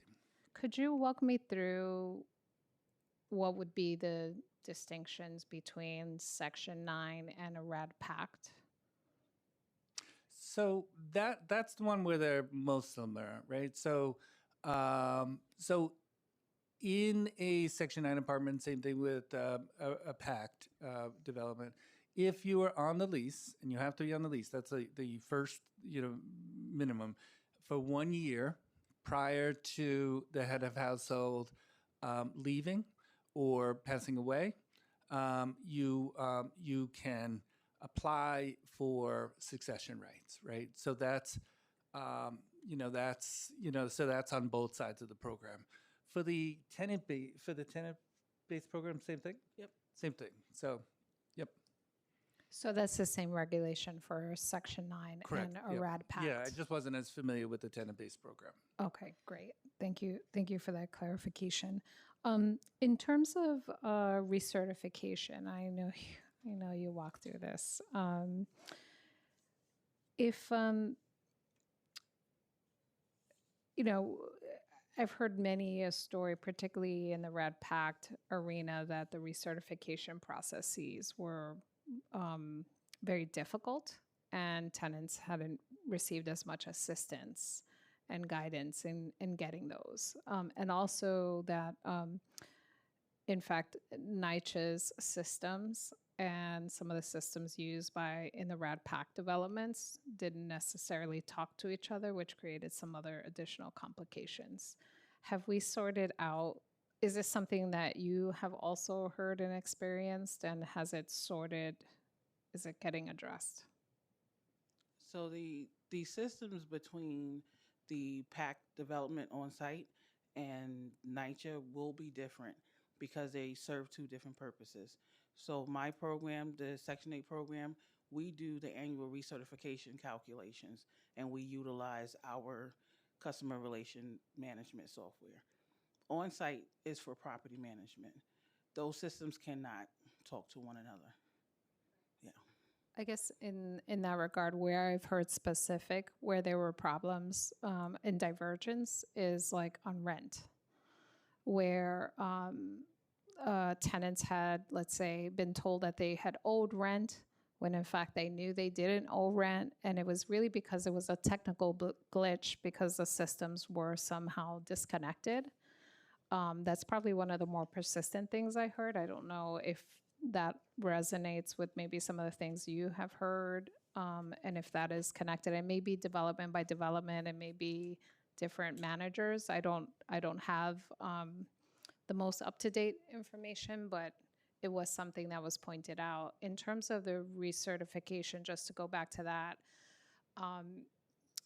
I know there are 3 centers that are available, but I think what I was hearing from tenants as well was that the recertification process under PAC seemed much more rigorous and without as much assistance as tenants were used to under Section 9, which had different. Is NYCHA sitting in the Rad Pack developments doing the recertifications, or is the new management doing that? So the annual recertification is performed by NYCHA, by my team. The requirements are the same from public housing to Section 8 with the documentation and the questions that we ask for. If anyone is having trouble with completing that process, we do have the centers where they can make an appointment. And we have the PAC partners who are often willing to assist the voucher holders in that process. So I would like to have a little bit more detail about the particular developments. I can certainly follow up. So what I was understanding, it sounded like in some of these PAC developments, that it was the PAC partners that were doing that, and there was a disconnect with the way they were used to engaging with NYCHA in a very particular way, and now these PAC partners operated very differently and didn't have, in some instances, the language ability or just didn't have the same kind of engagement that tenants were used to. It's different. It's a different system. So under that vein, and thank you, Chair, that I'll wrap up here. Does NYCHA conduct quality control around how Rack Pack developments engage with tenants around either recertification or just generally? Yes, there is a program. The compliance department does a quality control on the PAC process. And could you expand a little bit on that? Like, where do we find the data around the quality control and the frequency with which they look into these aspects of work? I don't think it exists publicly, but it, I'm sure I'm giving you ideas. But it doesn't exist publicly. But it is something that anyone who's living in a PAC development, they could go to a compliance department and say, can you look into this? And it is available. They have their own website, and it also has somewhere where individual tenants can file complaints or ask them to look into something. All right, well, I'll follow up. I realize this is not a Rad Pact meeting in particular, but these things are all connected, and recertification issues, the Section 9 issues, the fact that the city is only really interested in Rad Pacting all of our public housing, to me, is problematic. So I think we'll just continue to have that conversation. Thank you. Thank you, Chair. Thank you. Just a couple of questions just to get clarification again on the project-based Section 8. Now, residents who don't qualify in those Rad Pack converted developments, uh, how does NYCC handle those situations? Go ahead. So generally, um, people residing at the public housing site, they are able to get under the contract. Um, we may not be paying subsidy for I'm not 100%. understanding your response. You said, repeat that? Generally, anyone who is an active resident Mm-hmm. at a converting development, they are converted to the Section 8 program, whether or not we are paying subsidy for them. They're still able to be under the contract. So their rent will be increased, right? Yes, so if there's a household who is not eligible for subsidy, meaning that we will not pay subsidy because their income is too high, they are then phased in. So to they're still paying they're still paying 30% of the income, Yes. correct? Okay. Um, and obviously those particular residents, their apartments are rehabbed, right? Yes. Correct. Okay. Um, when it comes to, let me see. Oh, when we were talking about residents who are not part of the composition, or in a situation where a person who comes back home and is living with their family and the head of household passes away, how was that communicated to them? Because I know there, in the beginning of the conversion, there's these community engagement meetings that take place. Um, is that communicated during those engagement meetings that residents who are not part of the composition, in a situation like that, if they disclose it, that they can now become part of head of household, or become the head of household? We do. During engagement, we make sure that people know. We also partner with legal aid to make sure too, because sometimes people don't want to come to us and they tell us, so they want to come to the new management, so they could go to Well, legal have there aid. been examples of situations where residents have come and Yes, disclosed? definitely. You said that in the engagement meetings that you have with the community. Do you have minutes that or anything that documents those meetings showing that We will have, prove? I mean, we have PowerPoints that we've Well, used. I'm not talking about the PowerPoint. I'm talking about documentation of what you're saying that you said in those meetings. Yeah, I can go back and ask our folks in real estate. If you can get us the we minutes do have and the presentation. We yeah, can get you the but presentations that we use. specifically, the reason why I say that, and I'll just give you, if you can bring those minutes or documentation of what Nycc said to the residents in those meetings, I'll give you 4 developments. If you can do it for Linden houses, Boulevard houses, Penn Workman houses, and Florentino houses. Okay, Boulevard, Florentino. Okay. Because we're constantly we're seeing one thing, or we're hearing one thing said in the beginning of these conversions, but it's not happening on the grounds. And you're also seeing that in Stuyvesant Gardens, where quote unquote they had these community engagement meetings, and the residents are now up in arms against the conversion. Right. Yeah, I mean, I was very involved with the Linden Boulevard and Penn Worthman because, remember, the engagement started there pre-COVID and went into COVID. So we were doing a lot of in-person meetings and then Right. a lot of Zoom meetings as well. And I do remember that being discussed. I also remember, like in many other meetings, we told. Well, no, I don't remember anything. I'm asking you to. Yes, yeah, no, I'll Right, get you the okay. documentation, right? So I can, you don't have to go by my memory, please don't. But also too, and I will also look for the documentation on this. It being stated that as long as you're not over income, that you automatically qualify for the Section 8 voucher. But if you're over income, that's a larger issue and not a rule that So we over make. income meaning you don't qualify for the That's Section correct. 8. That's correct. Right. So obviously, once they fill out the application, But that and is, they're found- most people are, the far majority, automatically transition into the program. So once they're okay, so when they're transitioned into the program, they don't qualify for the Section 8 voucher. Their rent is increased. Yes. Okay. And have you had any situations where residents have come to Nycc, or there's been any ask for Nycc to get involved or to mediate those situations? Yes. And are those So documented as to how many of those cases exist? I can get the number on how many of them I would exist. appreciate Yeah. it. But generally, the process is if we are not paying subsidy, the rent is increased over a 5-year period until it hits 30% of the household income. Okay. And if they can't afford to pay that increase, you then displace them. You put them on the streets, right? Or you take them to court. You move to evict them. I can't speak to that. I only Brian? do subsidy administration. No, I said if they can't afford to pay the increase, what happens? Because under Section 9, they were able to pay their rent and they didn't have this issue. But now, this new dream that comes in, this fairy tale comes in of Rad Pack, they don't qualify for the Section 8 voucher, and now their housing is in jeopardy.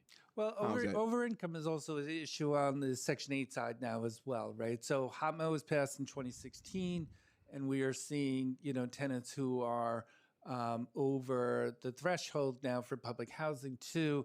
And in those situations, we are not only increasing their rent, but they're also technically they're not public housing residents either. And so they are faced with a situation, right? Do I stay and pay more? And if they're not able to, continue to pay the rent, So they, wait a minute, and they get a different lease as well. you said they're not public housing That's right. residents anymore? Yes.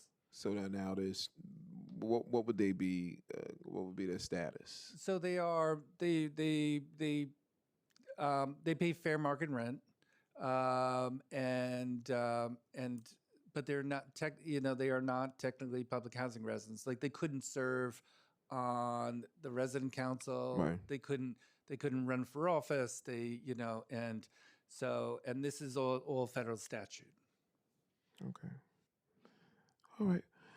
That concludes my questions. Thank you so much. Thank you. And hopefully you can get back to us with those minutes. Thank you. Thank you. Yeah, and my colleagues did tell me that there are minutes for those meetings, so I definitely can get them for you. Okay. We look forward to seeing those. Thank you so much. And hopefully they match Yes. what the residents said they heard and didn't hear. Thank Sure. you. Okay, thank you.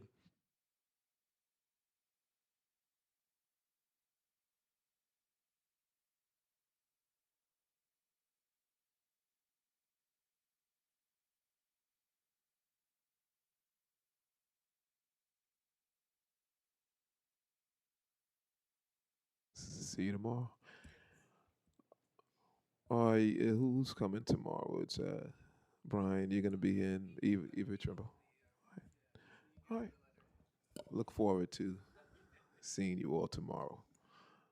Your attendance was taken, so you can't skip out.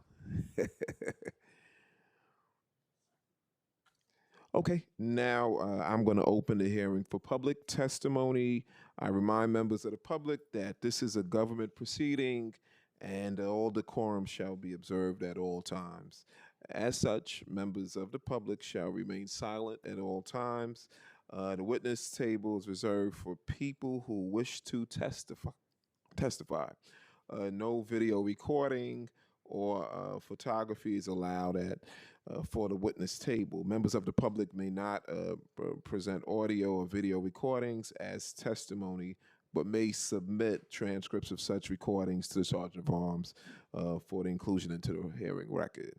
If you wish to speak at today's hearing, please fill out the appearance card with the Sergeant of Arms and wait to be recognized. When recognized, you will have 2 minutes to speak on today's hearing topic, Section 8 and emergency housing vouchers.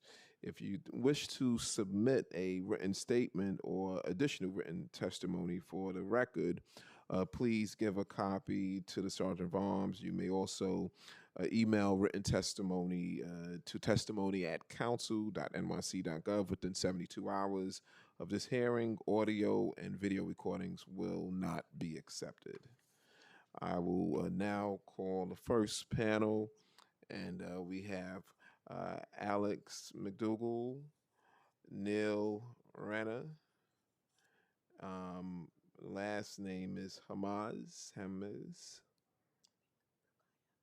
Rukaya. Sorry, I hope I didn't chop it up too bad. And the last name is Hamza. Sorry about that. And Tabitha Ward.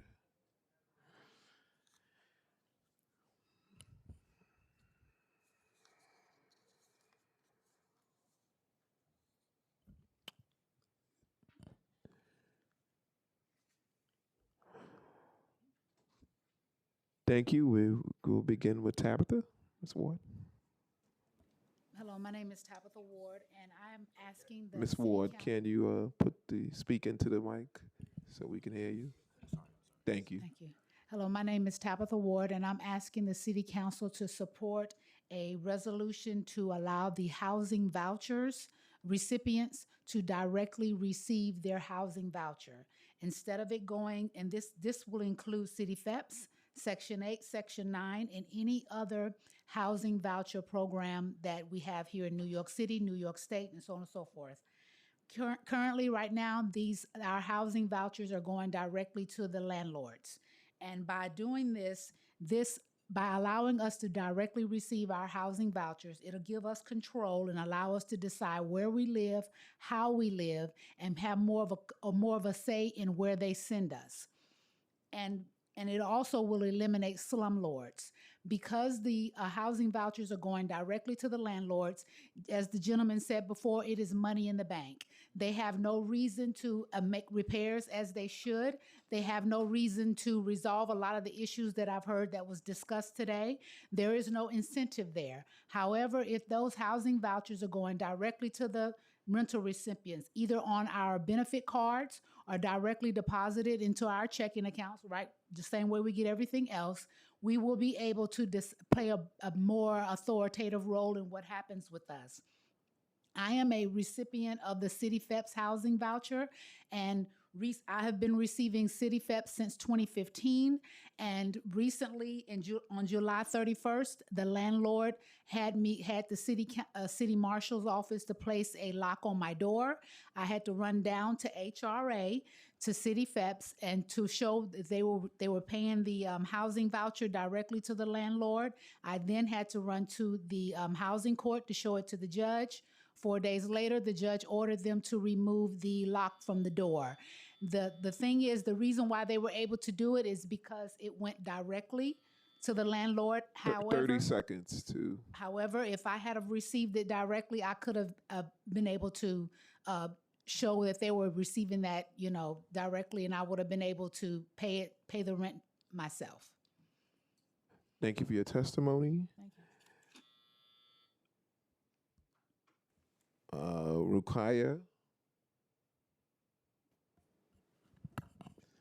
Hi. Good afternoon, members of the City Council. My name is Rukaya Hamza, and I am a law graduate with Staten Island Legal Services, which is a part of Legal Services NYC. So, as mentioned earlier, the EHV program, which is the Federal Emergency Housing Voucher Program that was enacted in 2021 as part of former President Biden's rescue plan, was implemented to mitigate homelessness and also assist individuals and families in securing safe and affordable housing. However, that program was expected to last until 2030, but currently, the current administration has announced that the HV program would be terminated, which means it's being cut a few years before its expected date. And this is expected to have disastrous consequences on NYC residents. Currently, New York City is facing a homelessness crisis. In January 2024, more than 140,000 people lacked stable housing. And in July 2025, 104,052 people slept in NYC shelters each night. Although that number has reduced compared to that of 2024, there's still an overwhelming need for housing assistance for New York City's tenants who can't afford to live in the city that they work in and reside in with their families. Um, and although NYCC has announced that it will remove its voucher holders to its regular Section 8 program, as a standalone agency, it cannot solve the homelessness crisis. So the city, the New York State and city can step in and provide a comprehensive solution to this problem so that EHV families can continue to receive the housing subsidies that they need, and thousands of other families already on waitlist are not further delayed in accessing affordable housing. Thank you. Thank you for your testimony. Neil, right up. Good afternoon. My name is Neil Rana. I'm attorney at Manhattan Legal Services in our housing unit, and I'm here today to testify about two public-private partnerships that are negatively impacting the tenants that we serve. One is the RAD PAC program that has been previously discussed, and the other is HUD's administration of their statewide contracts for Section 8 housing. Starting with RAD, the RAD PAC program was designed ostensibly with one of their goals being to leverage the private sector money to address things like repairs in apartments. If that was a goal of the program, it is not happening. RAD PAC buildings across Manhattan are replete with repair issues, and the failure to address those repairs have direct negative implications for our clients that we serve. For example, one group of clients is a family that has lived in a RAD PAC program building for years and has failed to get their repairs addressed in a timely manner, which led the apartment to fail HQS inspections.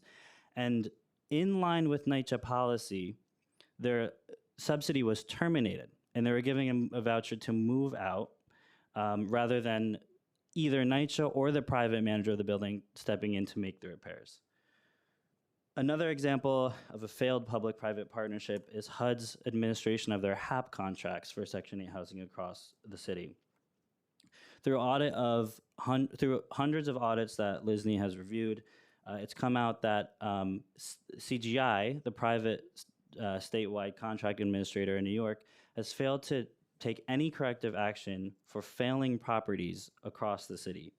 This has led to consequences such as termination of subsidies happening arbitrarily and oftentimes without notice, repair issues going unaddressed, and dangerous health conditions like lead violations persisting in apartments.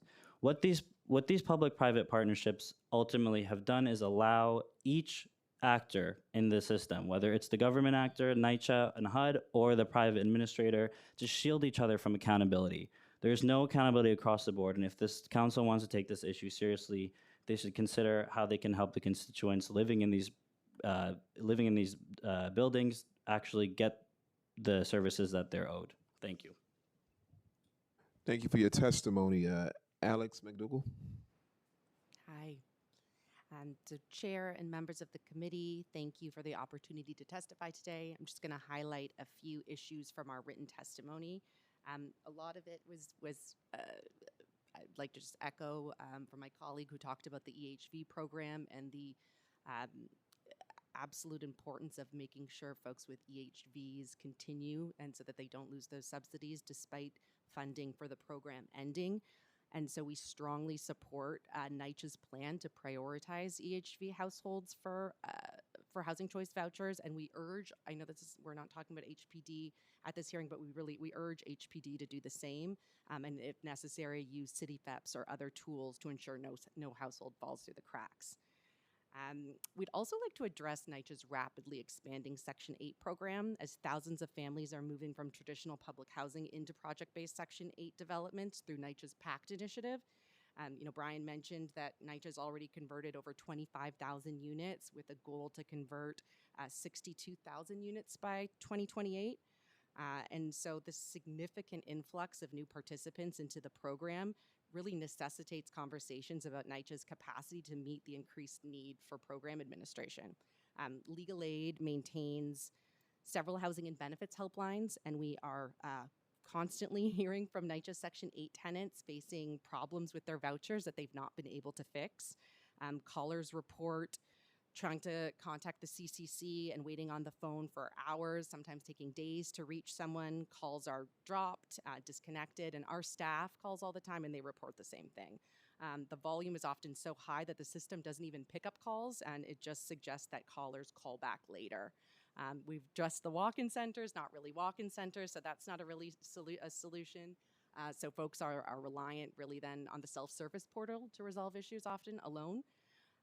And the self-service portal is a necessary tool, and we appreciate NYCC's commitment to its development, but the portal really needs improvement. Callers report issues uploading documents, glitches, and not even being able to really view or use the portal on their smartphones. And we know that for lots of folks, a smartphone is their only internet-connected device. 30 seconds. Yeah, okay. So just quickly beyond the technical and customer service issues that folks are facing, our callers, clients, my colleagues are also reporting issues that folks are experiencing that jeopardize their ability to maintain their subsidy. Inconsistent notices that omit the information they're seeking, termination notices that don't include the reason for the termination. So these are huge problems and are more relevant than ever with the expanding programs. So we just want to ensure NYCC gets the support it needs to administer the expanding Section 8 program, but also raise awareness about the issues people are experiencing trying to meet program obligations so that they can stay in their homes. Thank you. Thank you for your testimonies. Also, too, want to recognize my colleague, Councilmember Salamanca.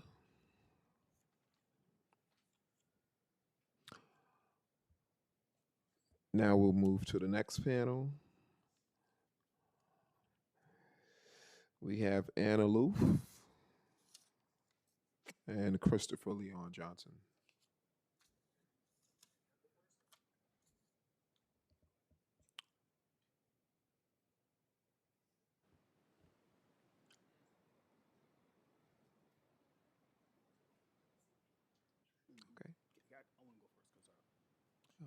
Wait for her to be seated. Yeah, Thank you. I'll go for it because I know she won't take a glorious time. Yeah, it could take more time to plot. I'm going for it. I got to go in the court street. All right, so hello. My name is Christopher Leon Johnson. Thank you, Salamanca, for coming. Thanks for coming out. I'm surprised that you're here for this hearing. So I'm here to call on the city council to cut all ties with Vocal New York with handing out these vouchers, because the problem with the city is that what they like to do is hand out vouchers to these nonprofits, and then the nonprofits hand out the vouchers. I believe that the vouchers for Section 8 and the emergency vouchers should be handed out directly from HUD and directly from DHS and NYCC.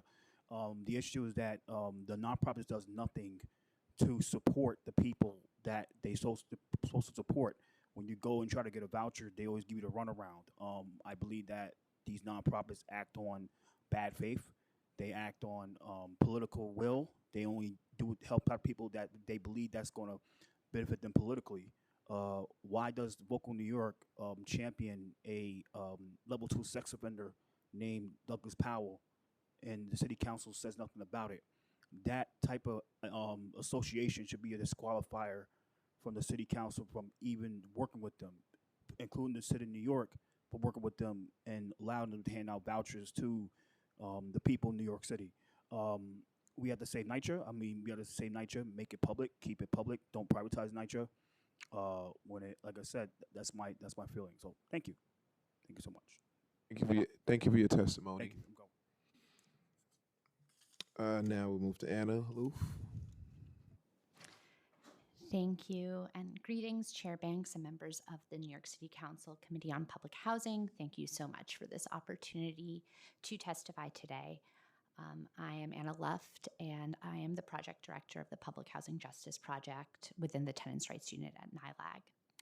And I just want to start off by saying, coming in at the end, that there has been a lot of really excellent testimony.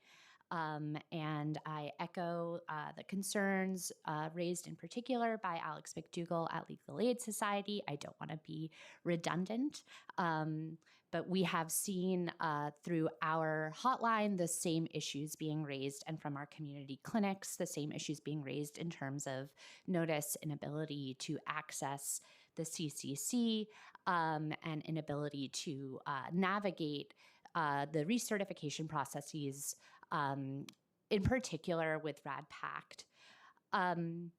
Across the board, Section 8 recipients in New York City need more transparency and better access to information from the agency that administers their subsidy. HPD is responsible for 1/3 of the EHVs in New York City, but has not publicly shared a plan for what they plan to do with those households when the program winds down. This lack of transparency puts these vulnerable households at even greater risk.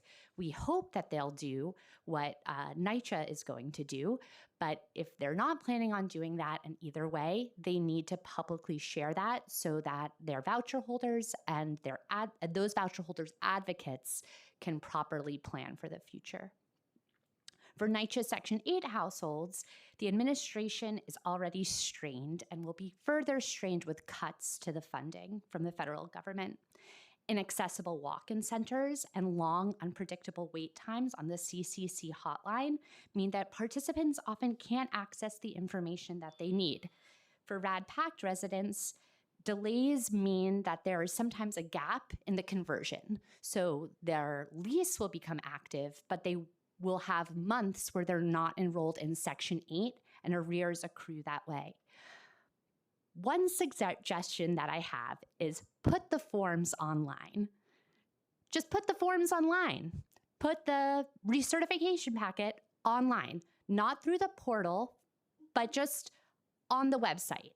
Put the PACT pilot application on the internet so that if we have a client who can't access the portal, they don't have to call the CCC, wait an hour, have their call dropped, or get it generated and mailed to them. We can just help them go to the website, print it out, and fill it out for them so that it can be submitted. HPD does this. It is possible. This would reduce the strain on Nycc. It would increase access to information for voucher holders, and it would make everything more efficient with like a very minimal lift from anyone. So I know I'm out of time, but just put it online. I feel like I'm crazy for saying this over and over again. Just put it online. Put it online. All right. Thank you so much to the panel for your testimony at today's hearing. We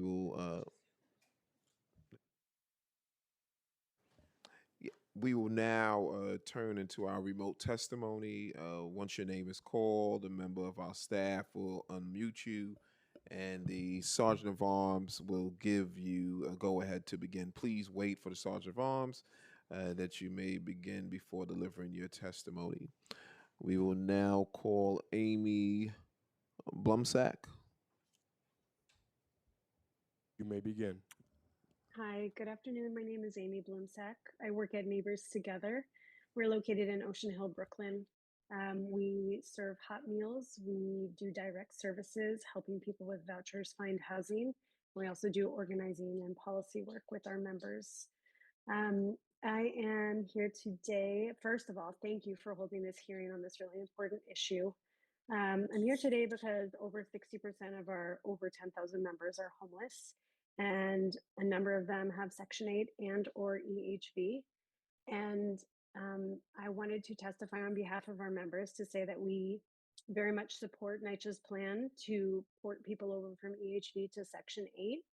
I know it's not the purview of this committee, but it is worth saying on record that HPD needs to make a similar plan, and whatever their plan is, we need to make it public immediately and clearly. And going back to Nycc and porting people over from EHV to Section 8, I think it's really important to say that the communication needs to happen clearly and early and often. All of our members who have EHV are incredibly stressed. They just got out of homelessness. just a few years ago, and it takes a long time to stabilize. And so to suddenly be on the verge of homelessness again and have no idea what's going to happen is incredibly scary. So I can't stress how important clear and frequent communication is about the plan, and that the transition needs to be very, very smooth. Um, I think also if there's difficulty getting a hold of those folks who have EHV who are being ported over to Section 8, there needs to be really proactive follow-up, like go into the community and find people. The last thing that I wanted to say is that I heard a lot of the council members mentioning source of income discrimination. This is an issue we work on a lot at Neighbors Together. I wanted to say that Nycc can be doing so much more to help its Section 8 tenants address this really important issue. There are, Thank you. I'll just say quickly, Yeah, there are you important, give it another minute to thank you close so out. much. Not a problem. I'll just say quickly that there's really simple and easy know your rights education that Nycc could be handing out to its Section 8 tenants. There are also really great tools out there to do proactive reporting of source of income discrimination when you encounter it as a voucher holder.